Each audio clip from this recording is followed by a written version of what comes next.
Hello, gazers, and welcome to the Problematic Gaze with me, Dr. Lee Arnott. And me, Dave Moore. Each episode will take a piece of pop culture and look at it through the problematic lens to see if it's problematic or not, and what that says about our society and culture then and now. And before we take a deep dive into our chosen topic, we'll look at the year it was made.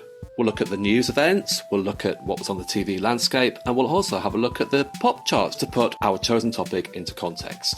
How are you, Lee? I'm very good, are you? Very, very good. Battening down the hatches this end. Yes, it's been a bit stormy, hasn't it?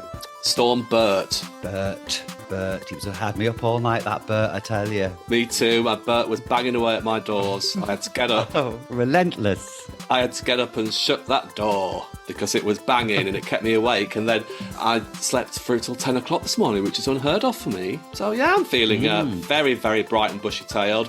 Had to take the dogs out. That's the good thing about dogs, isn't it? Whatever the hell is going on outside, it could be apocalyptic.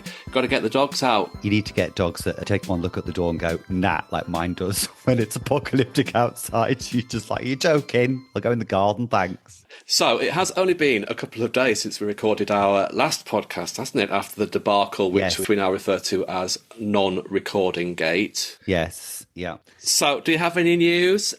No, not at all. I went to my first Christmas gathering on Friday evening, which was quite fun. Obviously didn't get me in the mood for Christmas at all, since I'm allergic. But, you know, it was quite nice to see people I work with have a few glasses of wine and then skipped up the road home afterwards. So fabulous. Quite sedate then. We have been. Oh, David, what do you mean we've done nothing? We've got onto TikTok. Tic-tac-toe. What's a TikTok? Oh, sorry, I just opened TikTok by mistake. What's our handle? Can you remember it? I can't remember it yet. Our handle is at pg.towers. I didn't think that one through when I made it. Yeah. Can you change the handle? You can, but you're not allowed to do it within 7 days. Oh, fine. So watch this space. Yeah, we might make it more uniform with our other platforms. So at the moment it's at pg.towers, but it might change to at podcast gaze, I would suggest. Yes. I didn't realise when I was setting it up that was the how old are we? That was going to be the name displayed on the screen. Otherwise, I would obviously have put the brand name in it. I would have got the marketing department to do it.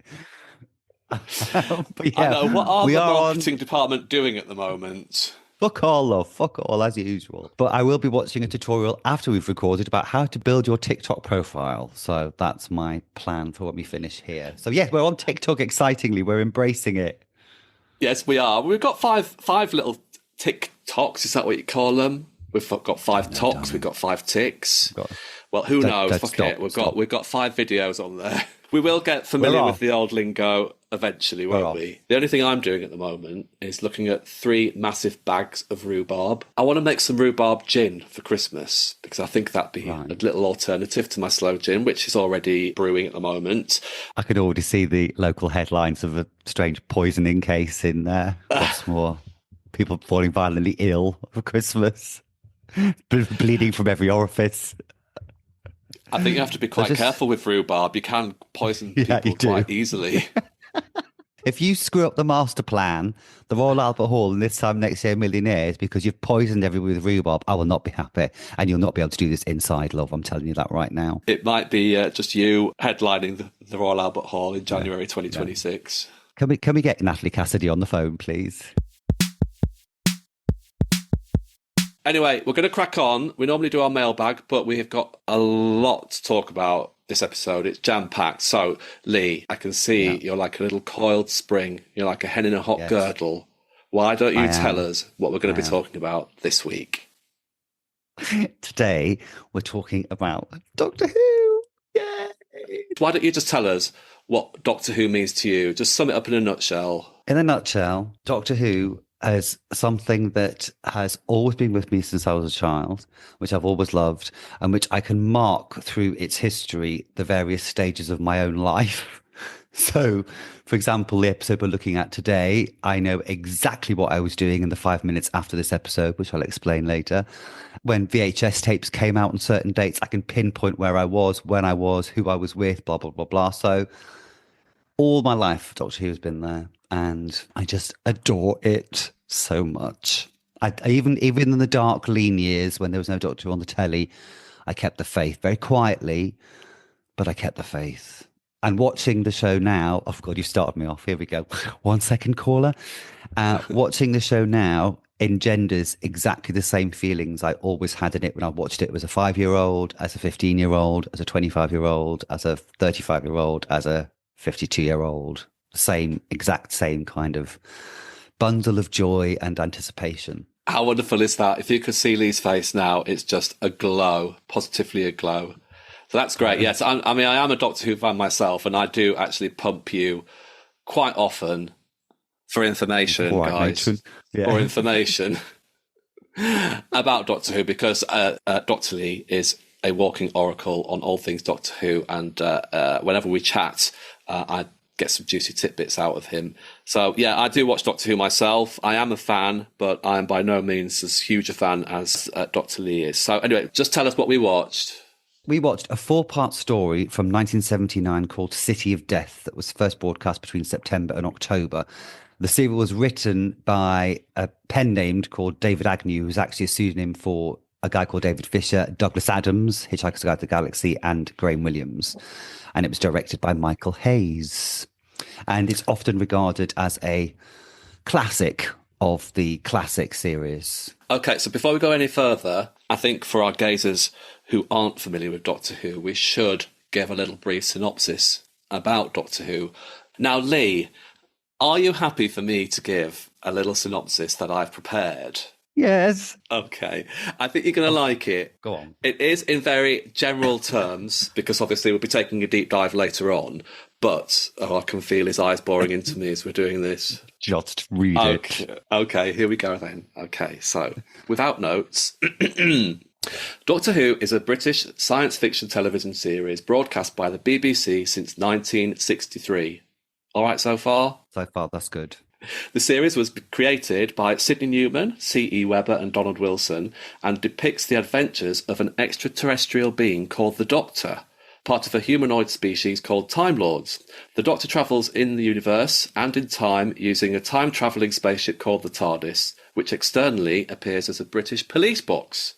While travelling, the Doctor works to save lives and liberate oppressed peoples by combating foes, and the Doctor is often accompanied by various companions. The Doctor is centuries old, and as a Time Lord, has the ability to regenerate when there is mortal damage to their body. So beginning with William Hartnell, 14 actors have headlined the series as the Doctor, and as of 2024, Ncuti Gatwa leads the series as the 15th Doctor. In 2017, Jodie Whittaker, as the 13th Doctor, became the first woman to be cast in the lead role. The Doctor's various incarnations have gained numerous recurring enemies during their travels, including the Daleks, their creator Davros, the Cybermen, and renegade Time Lord, the Master. And the series is a significant part of popular culture in Britain and elsewhere, and it has gained a cult following. The series can generally be divided into Classic Who, running from 1963 to 1989, with a one-off special in 1996, and New Who, which has run from 2005 to the present day. How did I do? Very good.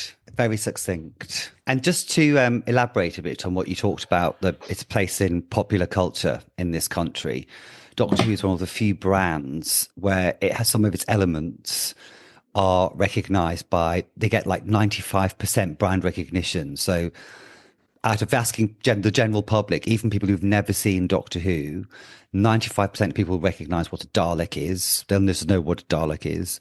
I think it's slightly less for the TARDIS. And then the next big hitter is the theme tune. People will invariably go, woo, even if they've never seen the show. So it's kind of part of our cultural DNA, I guess, in the UK. The story we're looking at features arguably the most iconic Doctor, possibly still, and that's the figure of Tom Baker. You know, he's the Doctor who appears in things like episodes of The Simpsons. He's the one that was in the American public consciousness for a long time. So should we have a look at the events of 1979? Because it's quite a big year as we head over to the news desk. There we go. There it is. There we go. There it is. There's the sting.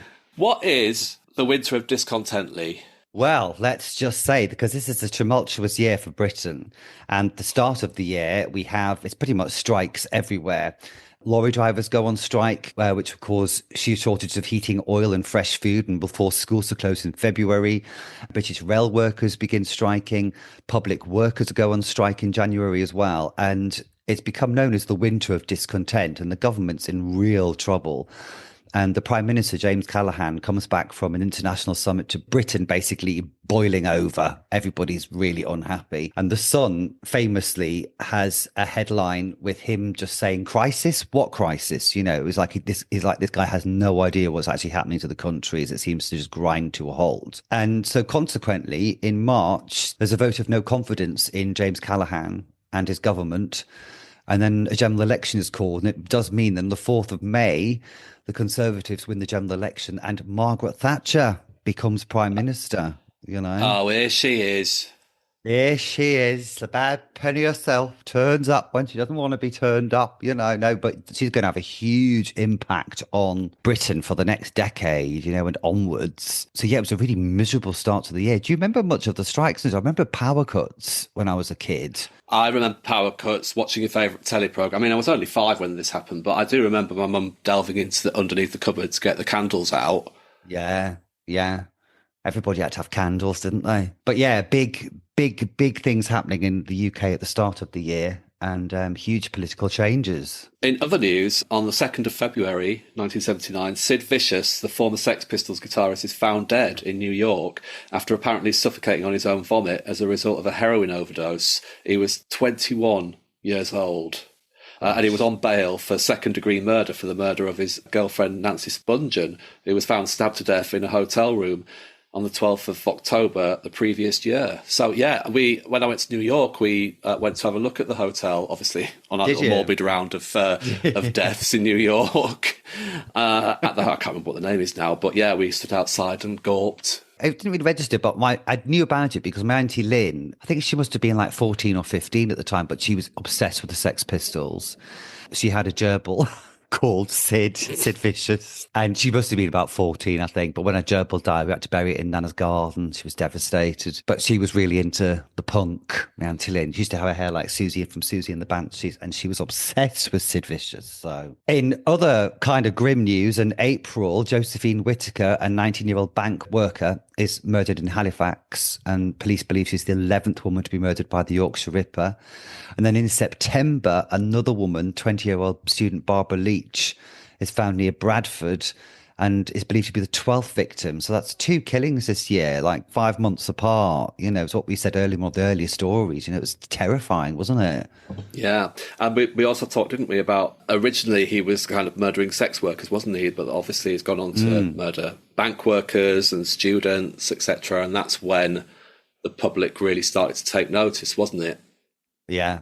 Yeah, of course, it always is. That's when the police started to take notice as well. As soon as it was women who were, speech marks, important, you know, then that's what started to move the procedures. But anyway. Yeah, in other news, on the 9th of August, it's quite a saucy one this, the establishment of a public naturist beach in Brighton is agreed. So if you're the kind of person that likes to get your bits out in public, Brighton in 1979 is the place to go. Absolutely.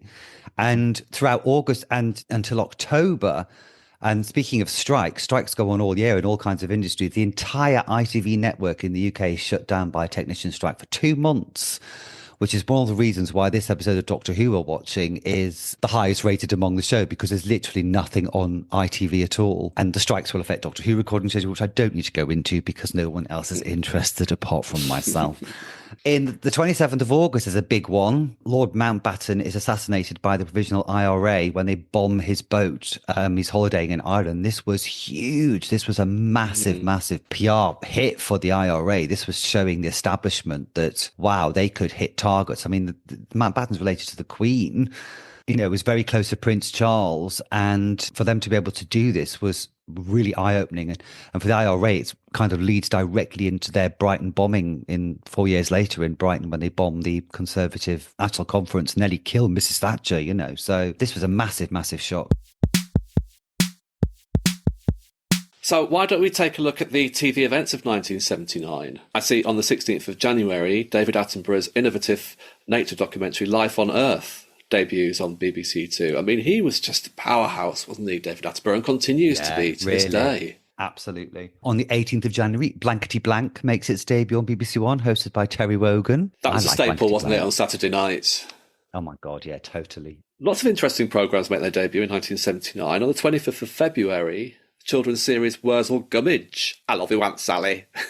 Oh, I love Wurzel. Yeah, starring John Pertwee. Quite relevant to what we're talking about. Absolutely, as he was a Doctor Who.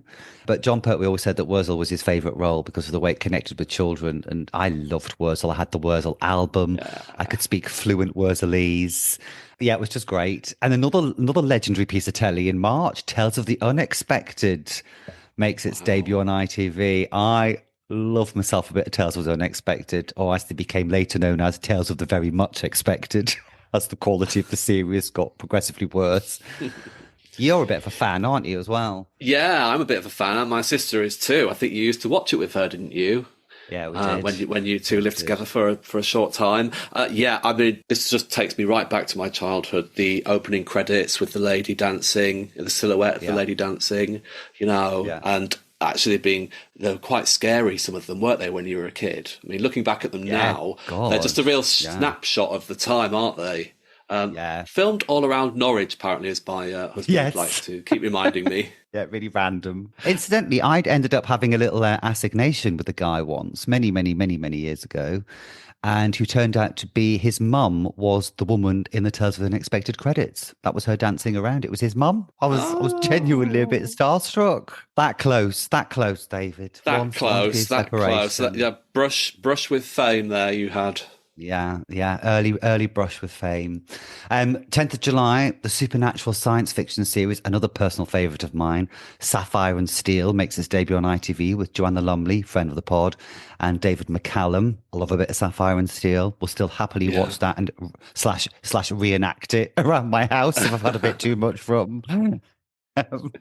Now, you see, I remember watching Sapphire and Steel and being absolutely drawn in by the beauty of Joanna Lumley, but also the beauty of David McCallum. And I think subliminally, the signs were there from an early age because I was strangely drawn to David McCallum. He was a beautiful man, wasn't he? God, he was. Yeah, he was stunning. Still looked amazing. Joanna Lumley, I think she writes in her autobiography, that he was still he could still break hearts at 1,000 paces like he could when he was playing the man from Uncle, So, yeah, very healthy man. Used to just snack on sunflower seeds and chia seeds and stuff while Joanna Lumley was having a fag out the window. So she said that's why his skin was so good.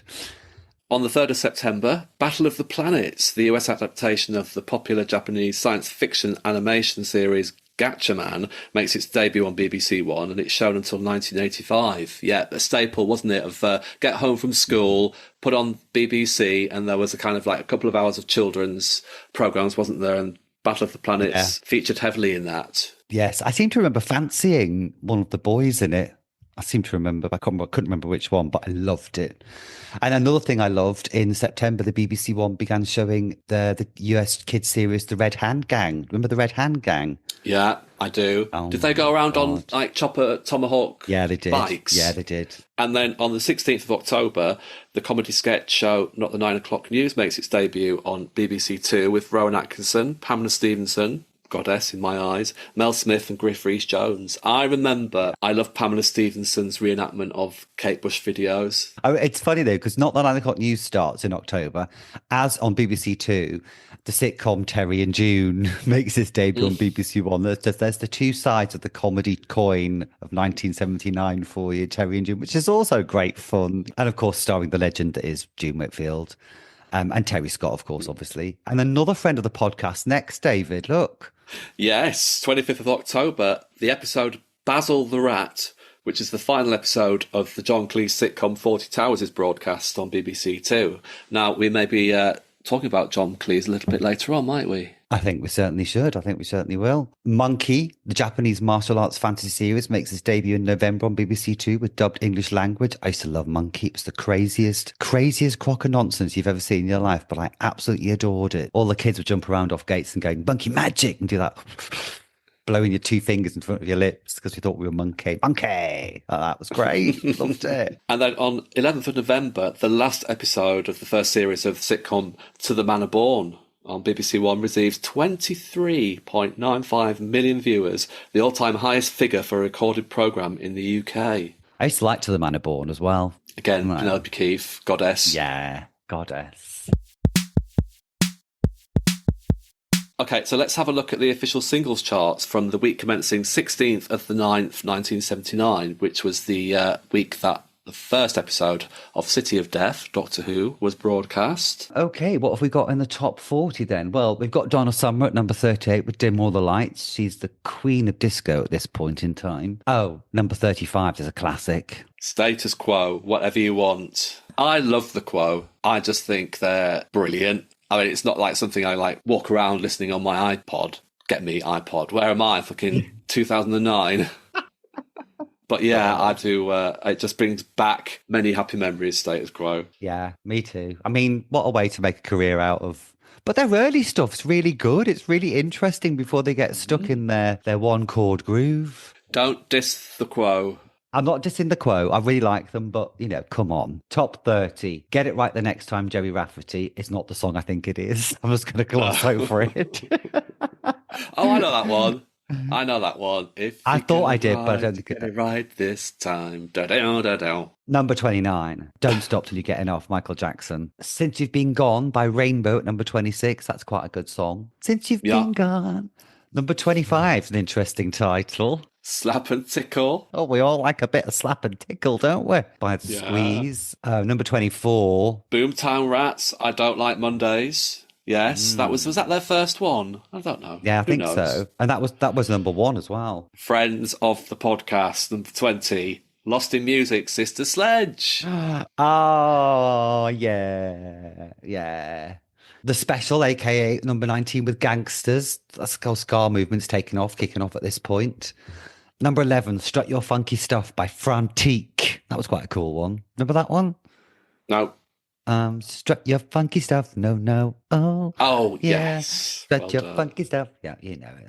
The top 10. Angel Eyes, Roxy Music. Didn't help that ABBA also released Angel Eyes at the same time, so they confused their record buying public. So that was a bit of a fuck up on the marketing teams from both camps. Do you remember number 9? I don't. Randy Van Warmer. Randy Van Warmer? Randy Van Warmer. Tell you what, he's right. Randy Van Warmer, that one. He's from Bradford. Okay, wow. Number 8, The Police. Message in a bottle, of course. Yeah. Needs no introduction. No introduction. My dad was a big Police fan. Street Life, The Crusaders, is that? Street Life. Is it that one? Anyway, if it is that one, it's well, let's hope so. Yeah. God, if it wasn't, sorry, everybody. Number 5, Love's Got a Hold on Me, Dollar. David Van Dyke, wasn't it? Do you remember when he went into the jungle and he was a bit weird? I didn't see that, but he was on Celebrity Coach Trip and he was really weird. And Cheryl Baker had a right go at him and it was gold, TV gold, let me tell you. Let's see, we'll have to put that up on our TikTok. Oh, yeah, I'll try and find it. Yeah, note. Number 4. I mean, if I said you had a beautiful body, David, would you hold it against me? It's number 4 by the Bellamy Brothers. Always. You don't even have to ask, darling. You don't even have to ask. Do you know how many times I get asked that on a Friday night? It's just beyond a joke. If I had £1 for every time somebody said that to me on a Friday night, I'd have £3. Don't spend it all at once. Okay, number 3, Don't Bring Me Down. ELO. Something I say to you before we start every podcast. And then number 2, We Don't Talk Anymore. Wonder Why by Cliff Richard. Something we say to each other after the podcast. I like number 3, but what's number 1? Oh, I mean, that's a classic, isn't it? Stone cold classic. Gary Newman, Cars. What a song. I just remember seeing him on Top of the Pops, being a bit scared by him, but just being totally drawn in by him. Very cultural moment, that. Cars, Gary Newman, number 1. So a really nice way to round off the chart countdown. So, Lee, it's time for Doctor Who, City of Death, 1979. I was thinking about, this was the golden age of Saturday night telly, and the BBC one was dominant, and Doctor Who was part of this lineup. So it started with Basil Brush, Then Doctor Who was on. Then it was the Generation Game. Then it was some drama. And then it finished the night off with Michael Parkinson. And it was when the BBC's getting huge viewing figures. So Doctor Who is very much part and parcel of that Saturday night telly lineup. So this is the time when there were only 3 channels in the UK that people could watch. So this was really event viewing, wasn't it? There was no satellite, there was no Netflix or Amazon or anything like that. So this is what you got, and this is what people watched. And if you missed it because no one had videos. So people really made the appointment to sit down and watch the telly. So, in this story, City of Death, while on holiday in Paris, the Doctor and Romana encounter the suave Count Scarlioni, a wealthy art collector who plans to steal the Mona Lisa and who has become world famous for his collection of rare objects which he sells on the open market. But Scarlioni is actually a one-eyed alien with a very wormy face called Scaroth, the last of his kind, whose body was splintered throughout time when his spaceship exploded on prehistoric Earth. He's been manipulating human developments for centuries and intends to travel back in time to prevent his past self from blowing himself up. Unfortunately, it was his very explosion which began all life on Earth. So the Doctor and Romana, with the help of private investigator Duggan, must stop Scaroth before the entire planet ceases to exist. There follows Parisienne hijinks, gangsters in Panama hats, 6 Mona Lisas, and the trip to Renaissance Italy before a final showdown on the barren landscape of prehistoric Earth. Discuss. That was great. That was a really good summation of what happened in these episodes. Thank you. It was done with much love and care. It really was. So, where does this figure in your enjoyment of Doctor Who? Is this one of the stories that you go back to time and time again? Is it one of your favourites? Or it's not necessarily just because I know it so well, but it is regarded as one of the kind of classic of the classic series. It seems to be the production team's firing on all cylinders. Now, in terms of our podcast, there isn't too many problematic elements in this at all, and it has to be said the history of Doctor Who tends not to be particularly problematic. It's actually often been quite forward-thinking, quite progressive in some of its ideas. However, there have undoubtedly been incidents. I mean, in the 60s and 70s, there is quite a lot of yellow face. There's quite a lot of blackface goes on. There's quite a lot of reducing characters of colour to furniture, basically.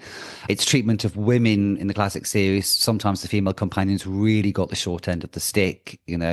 Sometimes they would often be the only woman in an entire story. So it could have done better in lots of ways, but as a whole, the show hasn't been particularly problematic. So this story is not particularly problematic, but it's just hugely enjoyable. Did you enjoy it? Had you seen it before, Dave?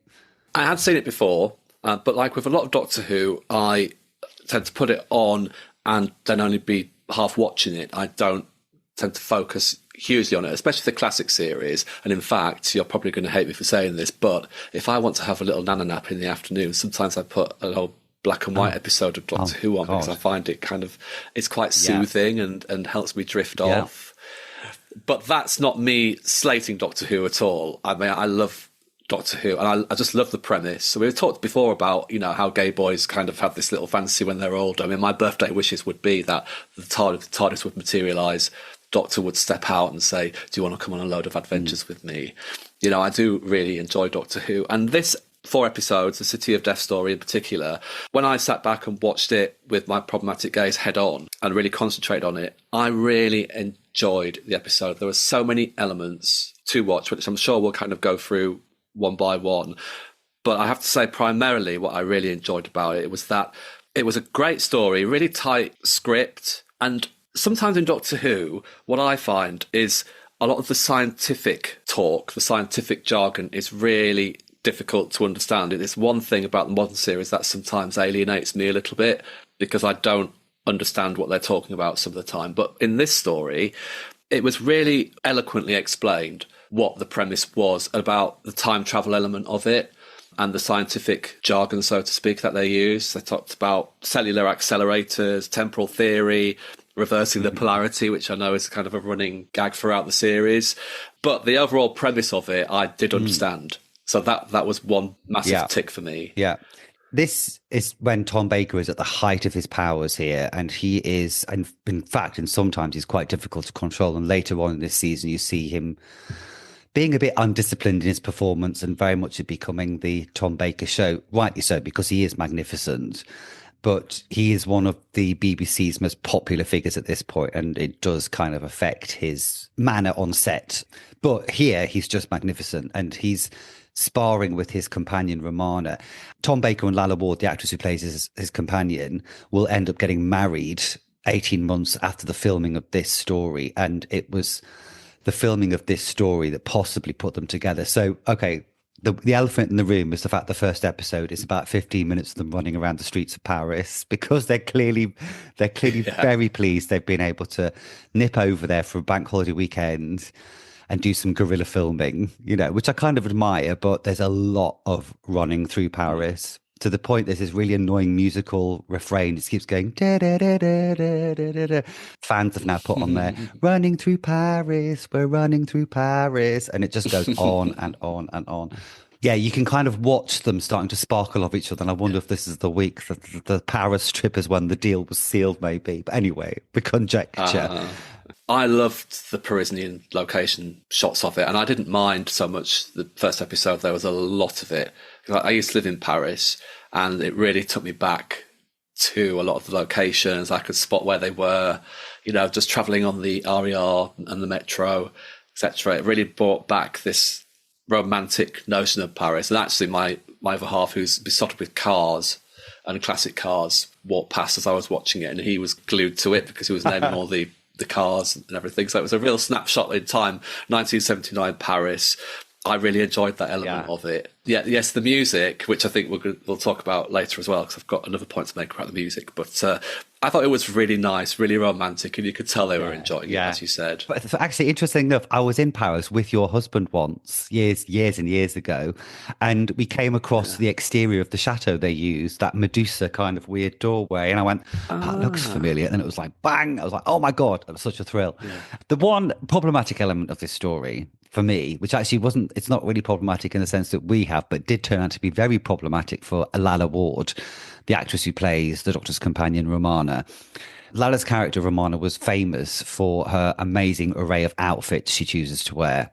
And the actress herself said she imagined that the TARDIS wardrobe room was like Portobello Market. And, and she's a time lady, so she's not going to be just wearing regular stuff.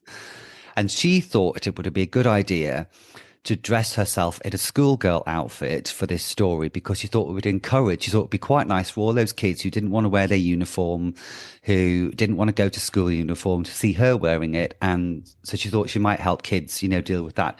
She said what she wasn't prepared for was the tons of fan letters from gentlemen of a certain age who were clearly getting off on her in her schoolgirl outfit. And it is quite a sight to behold. And I particularly like watching the people of Paris. And France has never seen Doctor Who by this point. They have no idea what it is. They had no idea who this incredibly tall guy with an incredibly long scarf running through the streets with an overgrown schoolgirl. What the fuck is happening? So I do enjoy watching the looks of the passers-by. But yeah, Lalla Ward, this story turned out to be quite problematic, and for all kinds of different reasons. Yeah, I mean, it does stick out a bit like a sore thumb, doesn't it? When you first see her, you're like, hang on, you're dressed as a schoolgirl? Why? So that was quite amusing. Does fulfill a certain type of middle-aged man's fantasy, doesn't it? What did you think? Can I just jump onto something? Count Scaglione, the main villain of this piece, isn't he? He's appears for all intents and purposes to be a human, but later it turns out he's an alien. He was very, very camp, and I was there for it. I lived for it. And his wife, the Countess, as well, was just so elegant, so kind of had that Parisian chic about her. I mean, Faginagob all the way through, which I thought we would never get away with now, in a kind of Bet Lynch extension holder. A cigarette holder. But she did not stop smoking. She did not stop smoking throughout the whole of the 4 episodes. They're so great, aren't they? They're such a glamorous couple. I mean, his suit, his white suit, I just absolutely die for that white suit. It's the kind of immaculate John Travolta white suit, with the flares, the waistcoat, the cravat. And then later on, when he rocks up in that kimono, I would kill for that kimono. He's actually based on a fictional character called Bulldog Drummond, who is a bit like this gentleman adventurer that was created in the 1920s. So that's where the writer drew some inspiration from. But I just think they're so sophisticated, the pair of them. Catherine Schell was a big name at the time. She'd done, she was in Space 1999 playing the shape-shifting, she could move, change into an animal. I can't remember her name. I think it was Mira or something.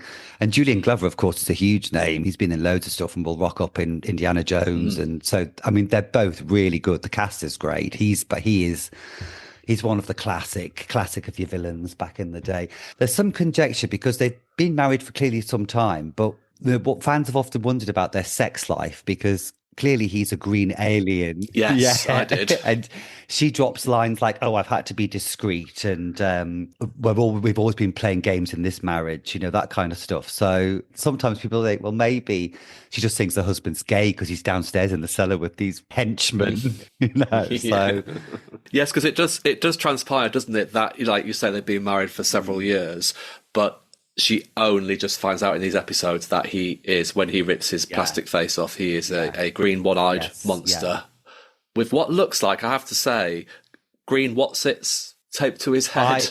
I mean, this is one of the things that kind of took it out of the reality. Well, not reality, because it isn't reality, but this is one of that kind of thing that jarred for me, which I think does for a lot of people. This classic Doctor Who is kind of well known for its monsters and the design of the monsters to be... They can be, I'm not going to say cheap, they are cheap. But... They're often done the clunky, but I didn't mind it. I think one of the things I love about Doctor Who is that you get this image later on with him when he hasn't got his human face on. So in this immaculate suit, you've got this one-eyed, green-headed, rubbery thing holding a gun at somebody. And I just love that weird juxtaposition which you get in Doctor Who of the real with the very unreal at the same time, which is always been one of the show's strengths, I guess. Incidentally, the end of that first cliffhanger, which is one thing I miss about old telly, is that you don't really get a lot of cliffhangers. But when he rips his face off in the mirror, I then had to go upstairs for my bath. I remember vividly being traumatized. This associations I have with Doctor Who and things. And I was in the bath and we had a frosted window on the bathroom door. And my dad stood behind it and went, "Oh my God, what's happening? What's happening? What's happening?" He went, "Oh, my face," and pretended to pull his face off behind the, and I fucking shat myself. I screamed the house down. Mother coming, "What's going on? What's going on?" I was going, Dad was pissing himself laughing. So dads are great for that, aren't they? Sometimes when they just, I think dads get a real kick out of scaring their kids sometimes, don't they? Worked. Going back to the Countess, I love the fact as well. I love the fact she smokes and she looks fucking great. But also the fact she gets this little sexy saxophone trill every time she appears on the screen. I would love to have a little do-do-do-do-do-do when I'm walking around the house. Just come into a room. Oh, yeah. That made me laugh so much. I was just going to imagine the discussions with the composer. Okay, so we've got this really lovely, sophisticated, elegant woman, and we really want to kind of like pump up the sex appeal to her. What can you do? Over to you. Okay, I'm just going to dig my saxophone out, and I'm just going. It was brilliant. It was camp. It was so camp. I just thought, sometimes, Doctor Who episodes can be quite, not flat, but quite straight-laced. But they just ramped up the campness of this story, didn't they? It was like a romp, I found. Because it was Paris, and I just felt, the tone of this, which is something about Doctor Who that I really like. You can go anywhere in space and time. Like, the possibilities are endless, aren't they? But then ultimately they just thought, for this group of episodes, let's ramp up the camp. And the script sparkles, there's lines, there's some really funny lines in it, everybody's playing it. And I guess ultimately you get the kind of representation of that when, in the end of an episode 4, when they're into the TARDIS, you have bloody John Cleese and Eleanor Bron standing there in little cameo roles as two art admirers who watch the TARDIS disappear and think it was a piece of art they've just witnessed, But that kind of shows the cultural power of Doctor Who at this point, that John Cleese, who was a friend of Douglas Adams, as is Eleanor Bron, he says, do you want to come and be in a Doctor Who? And there they are, quick bit of filming. I mean, that's just amazing, isn't it? When worlds collide. Great. Let's just talk about two of the characters that appear in this. The first one is what I referred to him as all the way through was the nutty professor, Kerensky. Now, he's kind of, he's been hired by the Count to... He's been hired by the Count to build the equipment that will enable the Count to travel back in time and stop himself exploding and splintering through time. Yeah, that's Kerensky. He thinks he's doing good. He thinks he's creating a machine that can accelerate the life of a creature. So he puts an egg in it and it changes to a chicken, and he's like, I can solve world hunger. So he's ostensibly got good heart behind it and does meet a fairly grisly end, which... another thing that scarred me when I was 6 years old. But what were you going to say about him? No, that was it, basically. And he's played by David Graham, who recently died. I think he died maybe 3 or 4 weeks ago. And he was the voice of Parker in Thunderbirds and was also the voice of the Daleks in the early 60s black and white series. Very sweet old man. One thing that did make me laugh about the plot was... so in this explosion in prehistoric Earth, as a result of it, Scarlione is splintered through time. And I thought he's a bit like Shaky. That's the way Shaky appears in our top 40. When we do our top 40 each week, is Shaky going to be now? There he is. It was very much like that, wasn't it? Yes, whatever moment in history you're at, Shaky will be there. Yeah. Now, the other character I wanted to talk about was Duggan. Now, Duggan is a detective, isn't he? Yeah. Who very quickly kind of gets associated with the Doctor and Romana and kind of joins them as a so-called second companion, I would say, just for the run of these episodes. I really liked his character because what I thought was really clever about him was that he felt like our window into these episodes. The human eye, because the Doctor and Romana are both Time Lords. They needed somebody to explain to, didn't they, what they were doing and, how the story unfolded. And he was great. And I thought there was a really nice dynamic between the three of them. And the Doctor was always kind of berating Duggan for using his fists to solve problems and arguments. But then ultimately what happens at the end is that Duggan saves humanity by punching the Count and knocking him out. So I thought that was really fun. He's a fun character, isn't he? And as typical with Doctor Who fans, at the time this story came out, it was heavily criticised by fandom for being too humorous and being not serious enough. And at the time, this got a really negative reception, but over time, and I think Duggan was often criticised, as were things like, the hoodlums that the Count sends to the cafe. They're dressed like almost like 1930s gangsters. They've got the trilbies on, they've got the guns. Yeah. Two very relaxed French gentlemen in that cafe scene, by the way. Did you notice them? That is another thing that I wanted to very quickly touch upon. Now, obviously, they've got the luxurious shot setup of Paris. Juxtaposed with, the interior studio sets, which presumably were filmed in TV Centre in London. Yeah. Is that right? And you have a very, very ornate headquarters where the Count lives with the Countess. Chateau. And that's a fantastic set. Yes, chateau, very ornate, very big set. And then you have this little cafe set, which is supposed to be a Parisian cafe. And you have these supporting artists in the background. Now, obviously, when you're filming in Paris, you've got all the background, all the extras there for real because they're basically just Parisians walking down the street. But then cut to the studio where the directors obviously said to the costume department, now I need French people to sit in the cafe as background extras. So the costume department have gone off and thought, what do French people look like? And wheel on these two guys in berets, cravats. I mean, I'm really, really surprised they didn't put a bunch of onions around their neck. You know what I mean? Just to... I had to go. I thought, they don't tell me there's onions as well, but there wasn't. He had a stripy top, a Breton top as well. I mean, it's like, when did your bicycle at the door? Come on. It's like watching Hello, Hello. It really was, and it just really made me chuckle. And I could just think, I just wonder if the director just sat there and just thought, "Do you know what? This isn't a battle I want to have at this point. Just let them wear what they want." I think it's probably just a useful shorthand, I guess. But it was really funny, wasn't it?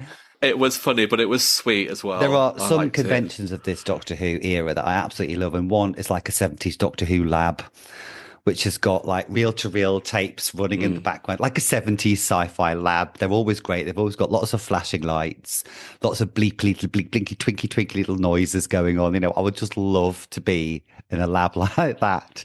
And the other thing, which I think television is sorely missing these days, is the crash zoom. I love a crash zoom into somebody when the camera just suddenly pulls really quickly into someone's face. I think it's so fab. It's so of its time, but I just wish it would happen more on telly because it's so funny, isn't it? Yeah, it's kind of fallen out of fashion, hasn't it? And I know a couple of times as a director, I attempted them with the cameraman. So should we just try a little crash zoom? Yeah. Because it'll be fun. And we'd try it, and then immediately I'm just like, okay, that'll never get through. Because it's just like a convention that doesn't happen anymore because it's so obviously a camera move. Whereas I think, viewers' tastes were less sophisticated then. They didn't really look at the way it was filmed. Whereas people do these days, don't they? Very much so. Just while we're talking about the technical aspects of things, I thought the special effects in this were great. There's various shots of a chicken being hatched from an egg and growing, and then, various shots of people aging really, really, really quickly. I thought they were great. And I just thought, gosh, that must have been at the forefront of like technical experimentation at the time on not a huge budget. Yeah, it was. Well, Doctor Who always was, even go back to the 60s, it was.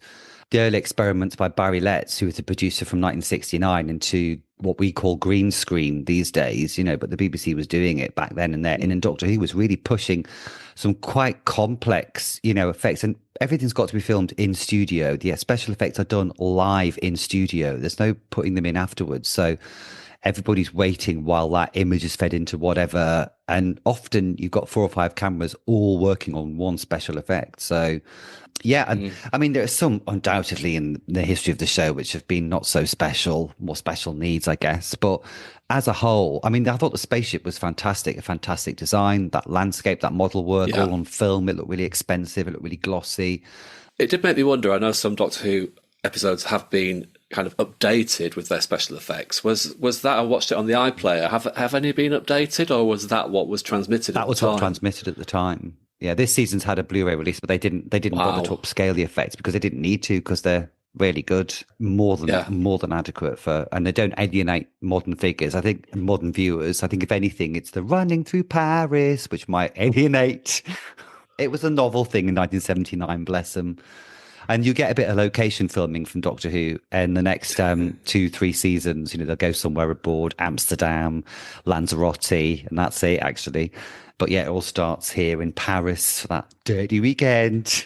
It's a great romp, this story. And one of the reasons I chose it, I think it's really accessible to people who've not watched Doctor Who or seen Doctor Who. So it is on the iPlayer. I've got a question for you. How do you feel about the way Doctor Who is now and the way you feel Doctor Who is going or will go in the future? What are you excited for? What would you like to see from Doctor Who moving forward? If anybody wants to jump on and start watching Doctor Who from 2024 onwards. Well, I'm one of those perennially optimistic fans of Doctor Who. I always say being a Doctor Who fan is being like a football fan, in that sometimes your team does well, sometimes it doesn't do well, but the love for it remains constant throughout. And I've really enjoyed the last series of Doctor Who, and I always anticipate the next with much excitement. I never kind of, so I'm just hoping for more.